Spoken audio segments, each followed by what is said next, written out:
आज की इस वीडियो में हम लोग करने वाले हैं 12th क्लास पॉलिटिकल साइंस का chapter number 2 planning and development. तो चलिए फिर बिना किसी देरी के वीडियो शुरू करते हैं। तो अगर आप इस चैनल पे नए हो तो मैं आपको बता दूं कि यहाँ पर हम लोग अपलोड करते हैं 12th क्लास पॉलिटिकल साइंस की एक्सप्लेनेशन वीडियोस और साथ ही सैम्पल पेपर्स और इम्पोर्टेंट क्वेश्चंस। तो सबसे पहले हम जानेंगे, जैसे कि इस चैप्टर का नाम है प्लानिंग एंड डेवलपमेंट, तो सबसे पहले हम जानते हैं कि आखिरकार प्लानिंग होती क्या है। अगर मान लो पेपर में ये क्वेश्चन आ गया व्हाट इज़ प्लानिंग और तुम्हें यही नहीं पता होगा प्लानिंग क्या है, तो बाकी पूरे चैप्टर का कोई फ़ायदा नहीं है। सो यहाँ पे एक सिंपल सी डेफिनेशन है प्लानिंग की। Planning is the base for designing every programme, यानी कि प्लानिंग क्या है, एक बेस माना गया है किसी भी प्रोग्राम को डिज़ाइन करने के लिए। और ठीक उसी तरीके से हम लोग जान लेते हैं कि डेवलपमेंट की क्या डेफिनेशन होती है। Development means to increase the capacity for rational use of natural and human resources for achievement of social goals। तो इसका मतलब है कि हमें क्या है, हमारे सोशल गोल्स को अचीव करने के लिए जो हमारे नेचुरल और ह्यूमन रिसोर्सेज है उनका क्या है, रैशनल यूज़ करना होगा, यानी कि उनको क्या है, सोच समझ के यूज़ करना होगा। तो आपकी बुक में क्या एक ओडिशा वाला एग्जाम्पल दे रखा होगा, जिसका मतलब यही है कि जो डेवलपमेंट की मीन्स है ना वो सबके लिए अलग अलग होती है। किसी के लिए वो डेवलपमेंट हो सकती है और हो सकता है किसी के लिए वो डेवलपमेंट ना हो। तो अब हम बढ़ते हैं हमारे मेन टॉपिक की ओर। तो सबसे पहले हमारा टॉपिक आता है Indian economy at the time of independence, यानी कि इंडिया की इकोनॉमी किस तरह की थी जब इंडिया आज़ाद हुआ था। और यहाँ पे ये मत समझना कि मैं आपको क्या है एनसीईआरटी से बिल्कुल अलग टॉपिक करवा रही हूँ। अब की बार क्या है, एनसीईआरटी के अंदर आपके टॉपिक्स ऐड हुए हैं जो कि क्या है बुक के अंदर अभी तक नहीं आए हैं, तो इसीलिए मैं क्या है न्यू सिलेबस के अकॉर्डिंग करवा रही हूँ। तो ये बिल्कुल मत समझना कि मैं आपको बिल्कुल अलग करवा रही हूँ। तो इंडिपेंडेंस का जो टाइम था ना, वहाँ पर जो इंडिया की इकोनॉमी थी वो क्या है एग्रीकल्चर पर ही डिपेंड थी, यानी कि बहुत सारे जो लोग हैं वो एग्रीकल्चर में ही जुड़े हुए थे और एग्रीकल्चर ही क्या है सोर्स ऑफ इनकम था उस वक्त। अब हमारे पास इंडस्ट्रीज तो थी लेकिन क्या है पुअर ग्रोथ हो रही थी, बहुत ही कम ग्रोथ हो रही थी इंडस्ट्रीज की। और इंडिपेंडेंस के टाइम पे हमारा जो इंफ्रास्ट्रक्चर था वो बहुत कम था, जैसे इलेक्ट्रिसिटी, रोड्स, मार्केट्स, ये बहुत कम थे। और गरीबी तो थी वहाँ पर बहुत ज़्यादा गरीबी थी भारत के अंदर जब भारत क्या है आज़ाद हुआ था। और बहुत सारे लोगों के पास तो क्या है बेसिक जो फैसिलिटीज़ थी वो भी नहीं थी, जैसे रोटी, कपड़ा, मकान, ये सब फैसिलिटीज़ क्या है उन लोगों के पास तब नहीं थी। और उस समय क्या था, इंडिया की डेवलपमेंट के लिए दो मेथड्स अवेलेबल थी, यानी कि दो मॉडल्स अवेलेबल थे। पहला था सोशलिस्ट मॉडल और दूसरा था कम्युनिस्ट मॉडल। तो पहले हम देखते हैं सोशलिस्ट मॉडल क्या था। तो सोशलिस्ट मॉडल वही मॉडल था जो क्या है सोवियत यूनियन यूज़ किया करती थी। तो इस सिस्टम के अंदर क्या था ना, जो सारा कुछ प्रोडक्शन था वो क्या गवर्नमेंट के अंडर आता था, जो भी प्रोड्यूस होता वो गवर्नमेंट के पास ही जाता था। और यहाँ पे क्या है कोई भी प्राइवेट सेक्टर नहीं था इस सोवियत यूनियन के अंदर, और जितनी भी कंपनीज थी उन सभी को ऑपरेट क्या है गवर्नमेंट ही करती थी, प्राइवेट चीज़ें यहाँ पर अलाउड नहीं थी। तो ये तो था सोशलिस्ट मॉडल। अब हम देखते हैं कैपिटलिस्ट सिस्टम क्या था। तो इस सिस्टम के अंदर क्या था ना, जितने भी गुड्स यानी कि जितनी भी चीज़ें प्रोड्यूस की जाती वो सारा क्या है प्राइवेट सेक्टर ही प्रोड्यूस किया करता था, और गवर्नमेंट सिर्फ क्या है इसके अंदर ना के बराबर ही इंटरफेयर किया करती थी। और ये जो सिस्टम था वो अमेरिका के अंदर था। तो अब इंडिया क्या है दुविधा में पड़ गया कि वो कौन सा जो मॉडल है उसको एक्सेप्ट करे, क्या वो सोशलिस्ट मॉडल अपनाए या फिर वो कैपिटलिस्ट मॉडल अपनाए। तो अब क्या है दो अलग अलग जो व्यूज़ है वो निकल कर आते हैं जो डेवलपमेंट इशू है इंडिया का उसको लेकर। तो पहला यहाँ पर व्यू आता है लेफ्ट विंग का, और ये कौन थे चलिए जानते हैं इनके बारे में। तो जो लोग ये चाहते थे कि जो इंडिया का डेवलपमेंट सिस्टम है वो क्या है गरीब और जो बैकवर्ड क्लासेस हैं उनको क्या है ध्यान में रख के बनाया जाए, तो उनको क्या है हम लेफ्ट विंग बोलते हैं। और ये लोग क्या है गरीब लोगों के लिए बहुत ज़्यादा चिंता में थे, और ये ऐसा चाहते थे कि ऐसा सिस्टम हो इंडिया के अंदर जो वेलफेयर है गरीबों के लिए वो बहुत ज़्यादा कर दी जाए कंट्री के अंदर, यानी कि जो कल्याण योजनाएं हैं गरीबों के लिए वो बहुत ज़्यादा बढ़ा दी जाए भारत के अंदर। अब दूसरा जो व्यू है वो निकल के आता है राइट विंग का। ये वो लोग थे जो क्या है सपोर्ट करते थे कैपिटलिज्म को, और ये चाहते थे कि जो पॉलिसी है ट्रेड के ऊपर और जो बिजनेस रूल है उनको क्या है बहुत ज़्यादा आसान कर दिया जाए गवर्नमेंट के द्वारा। और उनका ये भी मानना था कि जो प्राइवेट सेक्टर है उसको क्या है बढ़ावा दिया जाना चाहिए। तो इस लेफ्ट विंग और राइट विंग के व्यूज़ को मद्देनज़र रखते हुए जो इंडिया क्या है फाइनली अडोप्ट करता है एक मिक्स्ड इकोनॉमी। और जो इंडिया की इकोनॉमी है उसके कुछ फीचर्स क्या है कैपिटलिस्ट सिस्टम से लिए गए हैं और जो कुछ फीचर्स हैं वो क्या है सोशलिस्ट सिस्टम से लिए गए हैं। और इस तरीके से इंडिया ने क्या है अपनी एक मिक्स्ड इकोनॉमी बनाई। तो अब हम जान लेते हैं मिक्स्ड इकोनॉमी के बारे में। तो जो मिक्स्ड इकोनॉमी है उसके अंदर क्या है सोशलिज्म और कैपिटलिज्म दोनों ही के कैरेक्टरिस्टिक्स हैं। और जो डेवलपमेंट है स्मॉल इंडस्ट्रीज़ की उसकी जो जिम्मेदारी है वो क्या है प्राइवेट सेक्टर की है। और गवर्नमेंट ने क्या है जो बिग इंडस्ट्रीज़ है उसकी जिम्मेदारी अपने कंधों पर ली है। तो अब हम थोड़ा सा डिटेल में जान लेते हैं प्लानिंग के बारे में। तो इंडिया क्या है इम्प्रेस हो जाता है जो प्लान डेवलपमेंट होती है सोवियत यूनियन में उसके थ्रू। यानी कि ये जो प्लान डेवलपमेंट का सिस्टम था ये क्या है सोवियत यूनियन में था और इंडिया भी क्या है इसे अडॉप्ट करता है। तो यहाँ पर प्लानिंग की एक और डेफिनेशन है, आपको अगर ये आसान लगे तो आप ये भी याद कर सकते हैं। तो ध्यान में रखना रिसोर्सेज को प्रेजेंट के और साथ ही फ्यूचर्स के लिए गोल्स को सेट करना और प्लानिंग करना उनको अचीव करने की, उसे हम क्या है प्लानिंग बोलते हैं।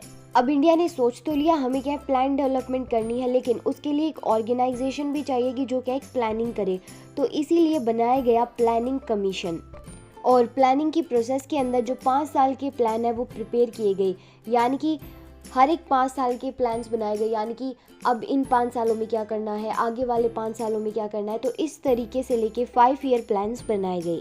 और ये जो 5 ईयर प्लान्स थे ना उन्हें क्या है डेवलपमेंट प्लान माने गए कंट्री के और 5 सालों के लिए। और ये जो प्लानिंग कमीशन था वो बनाया गया था इन्हीं 5 सालों के प्लान्स के लिए। और ये जो प्लानिंग कमीशन था वो सेटअप हुआ था इंडिया के अंदर 1950 में और इसके जो चेयरमैन है वो है प्राइम मिनिस्टर। तो ये याद रखना कि प्लानिंग कमीशन के चेयरमैन है प्राइम मिनिस्टर, क्योंकि ये 1 मार्क का क्वेश्चन है। अब क्या होता है ना, ये जो प्लानिंग कमीशन है उसको दोबारा से नेम दिया जाता है नीति आयोग का। और नीति आयोग की फुल फॉर्म है national institute for transforming India. और ये जो फुल फॉर्म है वो याद रखना। और इसका जो नाम है वो चेंज किया गया था 1 जनवरी 2015 को, और जिसे हमारे prime minister mister Narendra Modi ने किया था। तो अभी हमने देखा कि प्लानिंग कमीशन के अंदर क्या है 5 ईयर प्लान बनाए जाते हैं। तो पहला 5 ईयर प्लान हम देखते हैं। तो ये जो फर्स्ट 5 ईयर प्लान था ना वो था 1951 से लेके 1956 तक। तो जैसा कि मैंने आपको बताया ये जो फर्स्ट 5 ईयर प्लान था वो इंडिया के अंदर इम्प्लीमेंट किया गया था 1951 तक और ये चला था 1956 तक, यानी कि पूरे 5 सालों तक। और इसके जो चीफ प्लानर थे वो थे KN राज। और ध्यान रखना कि जो फर्स्ट 5 ईयर प्लान है उसे KN राज प्लान भी कहा जाता है और ये 1 मार्क का क्वेश्चन है। तो अब हम जान लेते हैं कि इस फर्स्ट 5 ईयर प्लान के मेन पर्पस क्या थे, यानी कि मेन एम क्या थे।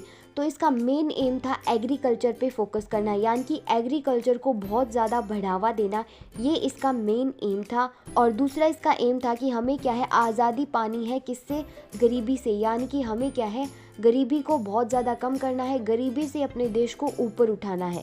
थर्ड है इसका लैंड रिफॉर्म, यानी कि क्या है इंडिया को अगर हमें अपलिफ्ट करना है उसके लिए हमें क्या लैंड रिफॉर्म्स लाने होंगे।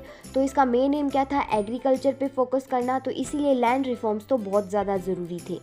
नेक्स्ट है हमारे पास सेकंड 5 ईयर प्लान जो कि था 1956 से लेके 1961 तक। जैसे कि मैंने आपको बताया कि प्लानिंग कमीशन के अंदर क्या 5 ईयर प्लान्स बनाए गए थे, तो ये है हमारा सेकंड 5 ईयर प्लान। और इसका जो मेन फोकस था ना वो था इंडस्ट्रीज़ के ऊपर, और इसके जो मेन प्लानर वो थे PC महालनोबिस। और याद रखना कि इसे क्या है PC महालनोबिस मॉडल भी कहा जाता है। और ये जो क्वेश्चन है आपका अब की बार के सैम्पल पेपर में भी आया हुआ है। तो इम्पोर्टेंट MCQs की वीडियो भी जल्दी आने वाली है, तो उसे भी चेकआउट कर लेना। सभी चैप्टर्स के MCQs भी मैं इस बार कराने वाली हूँ। तो अब हम देख लेते हैं इसके मेन एम क्या थे, मेन पर्पस क्या थे। पहला था डेवलपिंग लार्ज इंडस्ट्रीज़, यानी कि जो हैवी इंडस्ट्रीज़ हैं उनको डेवलप करना, उनको बनाना। जैसा कि मैंने आपको पहले भी बताया है ये क्या है एक इंडस्ट्री बेस्ड मॉडल था। सेकंड इसका एम था कि हमें क्या है इंडिजियस इंडस्ट्रीज़ को बढ़ावा देना है, यानी कि हमारे ही देश के अंदर हमें इंडस्ट्रीज़ बनानी है। और तीसरा इसका एम था कि हमें क्या है कम करना है इंपोर्ट्स को और बढ़ावा देना है एक्सपोर्ट्स को, यानी कि क्या है हमें दूसरी कंट्रीज़ के अंदर जो सामान है वो ज़्यादा भेजना है और दूसरी कंट्रीज़ से सामान बहुत कम मंगवाना है। और इसका नेक्स्ट एम है डेवलपिंग इंफ्रास्ट्रक्चर, यानी कि इंफ्रास्ट्रक्चर को बहुत अच्छा बनाना, जैसे कि इलेक्ट्रिसिटी, ट्रांसपोर्ट, स्टील, कम्युनिकेशन, इन सब की फैसिलिटीज़ को बहुत अच्छा डेवलप करना। और इसी तरीके से क्या है, थर्ड 5 ईयर प्लान भी बनाया जाता है 1961 से लेके 1966 तक, और इसके अंदर जो प्रायोरिटी है वो क्या है, एग्रीकल्चर और इंडस्ट्रीज़ दोनों को ही दी जाती है। वो क्यों दी जाती है वो हम आगे बात करेंगे। अब थर्ड 5 ईयर प्लान तक तो हमने क्या है 5 ईयर्स के प्लान बना लिए थे, लेकिन 1966 से लेके 1969 तक हम क्या है 5 ईयर प्लान्स नहीं बनाते, हम क्या है 1 ईयर प्लान बनाते हैं, यानी कि इन 3 सालों के लिए 3 1 ईयर प्लान्स थे, और इसे क्या है प्लान हॉलीडे कहा जाता है। इसे याद रखना, ये बहुत ज़्यादा इम्पोर्टेंट है। तो जैसा कि मैंने आपको बताया कि जो हमारा फर्स्ट 5 ईयर प्लान था वो क्या है एग्रीकल्चर की डेवलपमेंट के लिए था। तो यहाँ पे क्या हुआ ना, एग्रीकल्चर को लेकर बहुत सारी प्रॉब्लम्स आ रही थी। क्या क्या थी वो प्रॉब्लम्स, वो हम देखते हैं। तो पहली है लैंडलॉर्ड सिस्टम, यानी कि वहाँ पर क्या है ज़मींदार वाला सिस्टम था, यानी कि जो ज़मींदार है वो क्या है अपनी ज़मीनों के ऊपर गरीब लोगों से क्या है काम करवाया करते थे, और गरीब लोगों के पास क्या है जो अपनी ज़मीन थी वो बिल्कुल नहीं थी। सेकंड प्रॉब्लम आ रही थी, जो इरिगेशन फैसिलिटी है वो बहुत कम थी, यानी कि सिंचाई का माध्यम जो था वो बहुत कम था। इस वजह से जो लोग हैं वो क्या है बारिश के ऊपर ही अपनी फसलों के लिए डिपेंड रहते थे। नेक्स्ट है डिपेंडेंस ऑन रेनफॉल, जैसा कि मैंने आपको बताया इरिगेशन थी नहीं, तो क्या है जो रेनफॉल है यानी कि बारिश है उसके ऊपर ही लोग क्या अपनी फसलों के लिए डिपेंड रहते थे। अगर बारिश हो जाए तो फसलें अच्छी होती, अगर नहीं होती बारिश तो फसलें भी क्या है ख़राब हो जाती। नेक्स्ट पॉइंट है लो प्रोडक्टिविटी, यानी कि जो फसलें हैं वो क्या है बहुत ज़्यादा कम हुआ करती थी तब। तो ये जो प्रॉब्लम्स है वो आ रही थी एग्रीकल्चर को लेकर। इंडिया के पास ये सारी प्रॉब्लम सामने थी कि किस तरीके से वो एग्रीकल्चर को बहुत ज़्यादा बढ़ावा दें इन प्रॉब्लम्स को निपटा कर। तो अब आता है हमारे पास लैंड रिफॉर्म, जिसे क्या है हम एग्रीकल्चर रिफॉर्म्स भी बोल सकते हैं, यानी कि जो हमारे पास एग्रीकल्चर में प्रॉब्लम्स आ रही थी उनसे निपटने के लिए हमने कुछ एक कदम उठाए, लैंड रिफॉर्म्स लाए, वो हम देखते हैं। तो पहला है अबोलिशन ऑफ लैंडलॉर्ड सिस्टम, यानी कि हमें क्या है लैंडलॉर्ड सिस्टम को ख़त्म करना था और सभी को क्या है बराबर की ज़मीन बांट देनी थी, लेकिन ये करप्शन की वजह से क्या सक्सेसफुल नहीं हुआ था। सेकेंड पॉइंट है construction of dams for irrigation, यानी कि क्या है इरिगेशन के लिए डैम्स बनाए गए ताकि लोग क्या अपनी सिंचाई कर पाए इन डैम्स से पानी लेकर। और अब क्या है इरिगेशन फैसिलिटी क्या है प्रोवाइड हो गई लोगों के पास, जिस वजह से जो डिपेंडेंसी थी रेन के ऊपर वो क्या है ख़त्म हो गई, यानी कि अब क्या है बारिश आए या ना आए तो वो उससे ज़्यादा फ़र्क नहीं पड़ता था। अब हम क्या है पानी नहरों से लगा सकते थे अपने खेतों में।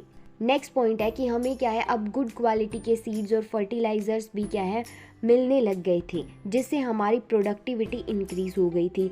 मान लो बहुत ज़्यादा बढ़िया क्वालिटी के हमें क्या है बीज मिल गए और फर्टिलाइज़र्स मिल गए, जिनसे हमारी जो फसल है वो क्या है बहुत ज़्यादा अच्छी हुई। तो ये लैंड रिफॉर्म्स लाए गए। अब क्या होता है ना, जो फर्स्ट और सेकेंड 5 ईयर प्लान होता है ना उसके अंदर एक बहुत बड़ी प्रॉब्लम आती है। फर्स्ट 5 ईयर प्लान जो था उसके अंदर क्या एग्रीकल्चर पर फोकस किया गया था, लेकिन हमारे पास इतने रिसोर्सेज नहीं थे, जिस वजह से इतनी ज़्यादा हमारी ग्रोथ नहीं हुई थी। और जो सेकंड 5 ईयर प्लान था उसके अंदर क्या है इंडस्ट्रीज़ के ऊपर बहुत ज़्यादा ध्यान दिया गया था, जिस वजह से जो एग्रीकल्चर सेक्टर है उसको बहुत ज़्यादा सफ़र करना पड़ा था, और जो एग्रीकल्चर की जो ग्रोथ है वो और ज़्यादा डाउन चली गई थी। और इस सेकंड 5 ईयर प्लान में एग्रीकल्चर की जो कंडीशन है वो बहुत ज़्यादा ख़राब हो गई थी। तो अब हम देखते हैं कि इंडिया के अंदर क्या है ना फूड क्राइसिस भी हो गई थी।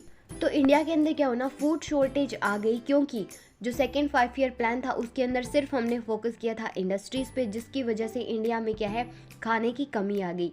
दूसरा पॉइंट है हम क्या है एग्रीकल्चर पे कम ध्यान इसलिए भी दे पाए क्योंकि 1962 के अंदर इंडिया और चाइना का बहुत बड़ा युद्ध हो गया था, जिस वजह से जो खेती है उस पर हम ध्यान नहीं दे पाए थे। और अमेरिका भी क्या है प्रेशर बना रहा था इंडिया के ऊपर, क्योंकि जो सारा खाना था अब क्या है अमेरिका से आने लगा था इंडिया के अंदर।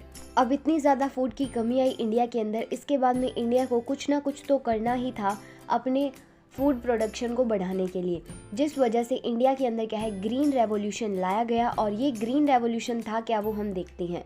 तो ग्रीन रेवोल्यूशन क्या है एक ऐसा टाइम पीरियड था जहाँ पे इंडिया के अंदर जो फूड है वो बहुत ज़्यादा बढ़ गया था, और ये जो समय था वो था 1964 से लेके 1967 का। तो हम लोग जान लेते हैं कि ये ग्रीन रेवोल्यूशन आया कैसे।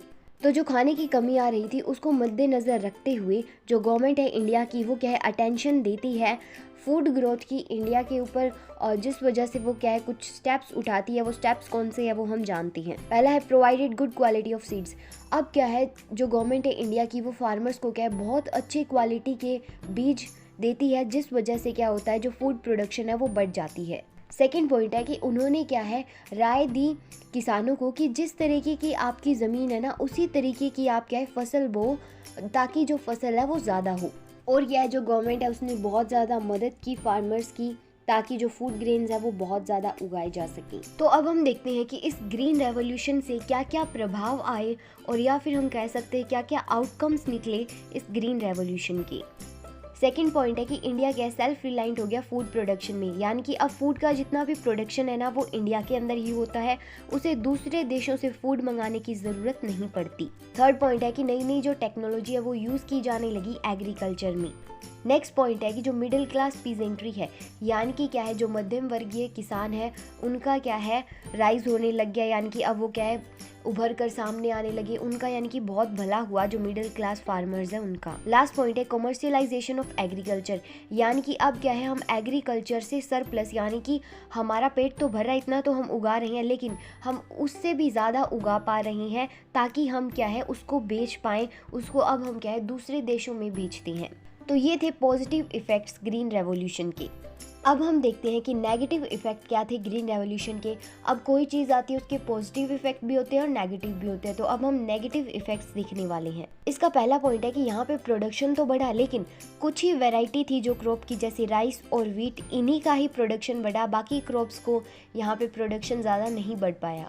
सेकेंड पॉइंट है कि जो ग्रीन रेवोल्यूशन का इफेक्ट था, या जिन एरिया में ग्रीन रेवोल्यूशन पहुंच पाया था वो बहुत ही लिमिटेड एरिया थे, जैसे कि उत्तर प्रदेश, पंजाब और हरियाणा। नेक्स्ट पॉइंट है कि यहाँ पर जो रिच और पुअर फार्मर्स थे उनके बीच में जो गैप था वो और ज़्यादा बढ़ गया, क्योंकि जो रिच फार्मर थे वो तो क्या ये महंगे महंगे HYV सीड्स जो ग्रीन रेवोल्यूशन के लिए इंपॉर्टेंट थे वो तो ख़रीद पा रहे थे, लेकिन वहीं पर जो पुअर फार्मर्स है वो इन सीड्स को अफोर्ड ही नहीं कर पा रहे थे। लास्ट पॉइंट है कि जो सभी स्टेट्स थी इंडिया की उनको बेनिफिट नहीं मिल पाया ग्रीन रेवोल्यूशन का। तो अब क्या होता है ना, कुछ प्रॉब्लम्स आती हैं डेवलपमेंट के अंदर। पहली थी एग्रीकल्चर और इंडस्ट्रीज़ को लेकर। तो आज़ादी के बाद में क्या होता है ना, जो कंडीशन थी एग्रीकल्चर और इंडस्ट्रीज़ की इंडिया की इकोनॉमी, हालांकि हमारी जो 70% पॉपुलेशन है वो क्या है सिर्फ एग्रीकल्चर के ऊपर ही डिपेंड है अपने लाइवलीहुड के लिए, लेकिन फिर भी जो एग्रीकल्चर की कंडीशन थी वो बहुत ही ज़्यादा बुरी थी, और इंडस्ट्रीज़ की तो एग्रीकल्चर से भी बहुत ज़्यादा बुरी कंडीशन थी। और जो इंडस्ट्रीज़ और एग्रीकल्चर है उन दोनों की ही क्या बहुत ज़्यादा इम्पोर्टेंस थी, इसलिए इन दोनों को ही डेवलप करना बहुत ज़्यादा ज़रूरी हो गया था इंडिया के लिए। तो इस सिचुएशन के अंदर क्या है ना, सबसे बड़ी प्रॉब्लम ये आ रही थी कि कितनी इम्पोर्टेंस किस सेक्टर को दी जाए, कितनी इम्पोर्टेंस एग्रीकल्चर को दी जाए, कितनी इम्पोर्टेंट इंडस्ट्रीज़ को दी जाए। अगर हम ज़्यादा अटेंशन एग्रीकल्चर को देंगे तो जो इंडस्ट्री का सेक्टर है वो क्या फॉल हो जाएगा, यानी कि गिर जाएगा। अगर हम ज़्यादा अटेंशन इंडस्ट्रीज़ को देंगे तो प्रॉब्लम क्या है, जो एग्रीकल्चर है वो हमारा फिर पिछड़ जाएगा, फिर पीछे रह जाएगा। और जो एग्रीकल्चर है वो क्या है हमारा इकलौता सोर्स ऑफ फूड ग्रेन्स और रॉ मटेरियल है, और जो इंडस्ट्रीज़ है वो क्या डेवलपमेंट के लिए ज़रूरी है। इस रीज़न की वजह से प्रॉब्लम आ रही थी इंडस्ट्री और एग्रीकल्चर के बीच में कि इन दोनों को किस तरीके से डेवलप किया जाए कि दोनों में से कोई एक भी पीछे ना छूटे। और जो हमारे प्लानर्स थे जो प्लान कर रहे थे इंडिया की इकोनॉमी को, उनमें क्या ये प्रॉब्लम्स आ ही रही थी। तो अभी हमने देखा कि एग्रीकल्चर और इंडस्ट्रीज़ के बीच में जो प्लानर्स थे वो डिसाइड नहीं कर पा रहे थे किसको प्रायोरिटी दी जाए, और वहीं पर जो प्रॉब्लम आ रही थी वो आ रही थी प्राइवेट सेक्टर और पब्लिक सेक्टर के बीच, यानी कि इन दोनों में से किसको ज़्यादा प्रायोरिटी दी जाए वो प्लानर्स डिसाइड नहीं कर पा रहे थे। तो जैसा कि हम सब जानते हैं इंडिया ने क्या है मिक्स्ड इकोनॉमी अडॉप्ट की थी, जिसके अंदर क्या है प्राइवेट सेक्टर और पब्लिक सेक्टर दोनों ही आते हैं। और यहाँ पर सबसे बड़ी प्रॉब्लम ये आ रही थी कि इन दोनों एरियाज़ को कैसे डेवलप किया जाए, यानी कि प्राइवेट और पब्लिक सेक्टर को कैसे डेवलप किया जाए। और जो पब्लिक सेक्टर है वो क्या है ज़रूरी है सोशल वेलफेयर के लिए, यानी कि लोगों के कल्याण के लिए। और यहीं पर इसमें प्रॉब्लम भी आती है कि बहुत ज़्यादा करप्शन होता है, और साथ ही साथ इसकी प्रोडक्टिविटी बहुत कम है, यानी कि इसमें बेनिफिट इतना नहीं होता पब्लिक सेक्टर में। और वहीं पर प्राइवेट सेक्टर में ये चांसेस है कि करप्शन ना हो और साथ ही प्रोडक्टिविटी भी यहाँ पर लो नहीं होती। लेकिन प्राइवेट सेक्टर से हम क्या है लोगों का कल्याण नहीं कर सकते, सोशल वेलफेयर की स्कीम्स नहीं ला सकते। और इसी बात को लेकर जो प्लानर्स थे उनके बीच में क्या है झगड़ा चलता रहता था कि प्राइवेट सेक्टर या पब्लिक सेक्टर दोनों में से किसे ज़्यादा इम्पोर्टेंस दी जाए। तो अब हम जान लेते हैं प्लानिंग कमीशन के बारे में थोड़ा डिटेल में। तो प्लान्स को बनवाने और उनको एग्जीक्यूट करवाने के लिए जो गवर्नमेंट है इंडिया की वो बनाती है प्लानिंग कमीशन को। और ये जो प्लानिंग कमीशन है वो इस्टेब्लिश हुआ 15 मार्च 1950 को। और इसका मेन एम यही था कि हम क्या है प्लान्स बनाए इंडिया की रैपिड डेवलपमेंट के लिए, यानी कि बहुत ज़्यादा तेज़ी से डेवलपमेंट हो इंडिया की, लेकिन हमें ये भी ध्यान रखना है हमारे रिसोर्सेज क्या है फ्यूचर के लिए भी बच जाएं। तो अब हम देखते हैं ड्रॉबैक्स ऑफ प्लानिंग कमीशन, यानी कि प्लानिंग कमीशन के अंदर कमियां कहां कहां पर रह गई थी। तो पहला पॉइंट है कि जो प्लानिंग कमीशन है वो क्या है सेंट्रल गवर्नमेंट से इन्फ्लुएंस था और सारे जो प्लान्स है वो क्या है सेंट्रल गवर्नमेंट ही बनाती थी, लेकिन ये थोप दिए जाते थे स्टेट गवर्नमेंट के ऊपर। अब मान लो सेंट्रल गवर्नमेंट कोई रूल बना रही है और वो क्या है स्टेट को तो नहीं जानती अच्छी तरीके से उस स्टेट में क्या क्या कमियां हैं, किस बेस पे उसको प्लान्स बनाने चाहिए। तो क्या है ये इसकी बहुत बड़ी कमी थी। अगर स्टेट के ऊपर कोई रूल्स बनाए जा रहे हैं या पॉलिसी बनाई जा रही है वो क्या स्टेट गवर्नमेंट के हाथ में उसका एक्सेस होना चाहिए, क्योंकि वो स्टेट को ज़्यादा अच्छे से जानती है। सेकंड पॉइंट है कि यहाँ पे क्या है रिप्रेजेंटेशन था जो स्टेट्स का वो क्या बहुत ज़्यादा कम था, इसीलिए जो प्लानिंग कमीशन पॉलिसी बना देता वो स्टेट के लिए उसको लागू करना बहुत ज़्यादा मुश्किल हो जाता। और नेक्स्ट पॉइंट है कि यहाँ पे क्या है पॉलिटिक्स चल रही थी अलग अलग पार्टीज़ के बीच में, जिस वजह से बहुत ज़्यादा प्रॉब्लम आ रही थी प्लान्स को बनाने में और उसको इम्प्लीमेंट करवाने में। और जो रिसोर्सेज थे सभी स्टेट्स के पास उनके बंटवारे में भी क्या बहुत ज़्यादा प्रॉब्लम्स आ रही थी, क्योंकि एक स्कीम बना दी वो सभी स्टेट्स पे जाएगी। अब ऐसा तो है नहीं, सभी स्टेट में रिसोर्सेज एक जैसे हैं, तो उसमें क्या है बहुत ज़्यादा प्रॉब्लम्स आ रही थी। और इन्हीं ड्रॉबैक्स के कारण प्लानिंग कमीशन को रद्द कर दिया जाता है और एक नई ऑर्गेनाइजेशन बनाई जाती है, उसका नाम है नीति आयोग। उसके बारे में अब हम पढ़ने वाले हैं। तो अब हम देखते हैं नीति आयोग को। तो इन सभी प्रॉब्लम्स को मद्देनज़र रखते हुए जो गवर्नमेंट है वो क्या ख़त्म कर देती है प्लानिंग कमीशन को और एक नई ऑर्गेनाइजेशन इस्टेब्लिश करती है प्लानिंग कमीशन की जगह, जिसका नाम है नीति आयोग, और जो होती है 1 जनवरी 2005 के अंदर। तो प्लानिंग कमीशन की तरह जो नीति आयोग है उसके अंदर जो रिसोर्सेज के बंटवारे की जिम्मेदारी है वो क्या है कमीशन को नहीं दी जाती, वो जिम्मेदारी दी जाती है फाइनेंस मिनिस्ट्री को इंडिया की। और इस तरह से जो प्रॉब्लम थी रिसोर्सेज के एलोकेशन की वो क्या है ख़त्म हो गई। और अब जो चीफ मिनिस्टर है सभी स्टेट्स के और जो लेफ्टिनेंट गवर्नर है सभी यूनियन टेरिटरीज़ के, उनको क्या एक जगह दी गई है गवर्निंग काउंसिल के अंदर। और जिस वजह से जो रिप्रेजेंटेशन के स्टेट्स की प्रॉब्लम आ रही थी अब वो भी क्या है पूरी तरीके से सॉल्व हो चुकी है, यानी कि अब क्या है स्टेट्स को भी पूरा मौका मिलता है खुद की पॉलिसी डिसाइड करने का। तो अब हम देख लेते हैं कि नीति आयोग का स्ट्रक्चर क्या है। तो जो नीति आयोग का चीफ होता है या मेन हेड होता है वो कौन होता है, वो होता है प्राइम मिनिस्टर। ये इसका स्ट्रक्चर में आता है तो इसे नोटेड डाउन कर लेना। और जो नीति आयोग का वाइस प्रेसिडेंट है उसे क्या है प्राइम मिनिस्टर अपॉइंट करते हैं। और जो गवर्निंग काउंसिल होता है उसके अंदर क्या है चीफ मिनिस्टर होते हैं सभी स्टेट के और लेफ्टिनेंट गवर्नर होते हैं सभी यूनियन टेरिटरीज़ के। देखो जैसे हमारे स्टेट है ना उनमें सीएम होते हैं, वैसे ही जो यूनियन टेरिटरीज़ है उसमें क्या है एलजी होती हैं। अब थोड़ा सा और जान लेते हैं इसके बारे में। तो जो फर्स्ट वाइस प्रेसिडेंट थे नीति आयोग के वो थे अरविंद पनगिरिया, और जो पहले चीफ एग्जीक्यूटिव ऑफिसर थे यानी कि सीईओ थे वो थे सिंधु श्री खुल्लर। तो ये याद रखना। और इसके अलावा एक बॉडी और है एनडीसी, जिसे क्या है नेशनल डेवलपमेंट काउंसिल कहा जाता है। और ये जो एनडीसी है वो इस्टेब्लिश हुआ था 6 अगस्त 1952 में। उसका मेन पर्पस यही था, यानी कि मेन एम यही था कि वो क्या है ये देखे कि जो पार्टिसिपेशन है सभी स्टेट्स का वो क्या है प्लानिंग के अंदर हो। और इसके जो चेयरमैन है वो क्या है प्राइम मिनिस्टर थे और चीफ मिनिस्टर थे सभी स्टेट्स के। और तो जो प्लानिंग कमीशन के सभी मेंबर्स थे वो भी क्या है इसी का ही पार्ट थे। तो यहीं पर आपका चैप्टर ख़त्म होता है एडेड टॉपिक के साथ। और एक चीज़ ध्यान रखना कि आपके जो एग्ज़ाम में एक क्वेश्चन क्या है बहुत ज़्यादा इंपॉर्टेंट रहेगा, वो है नीति आयोग और प्लानिंग कमीशन में डिफरेंस। अगर इसका आप आंसर चाहते हो तो मुझे कमेंट कर देना, फिर मैं क्या आपको अपने टेलीग्राम का लिंक दे दूँगी, वहाँ पे आपको इसका आंसर मिल जाएगा बिल्कुल अच्छे से।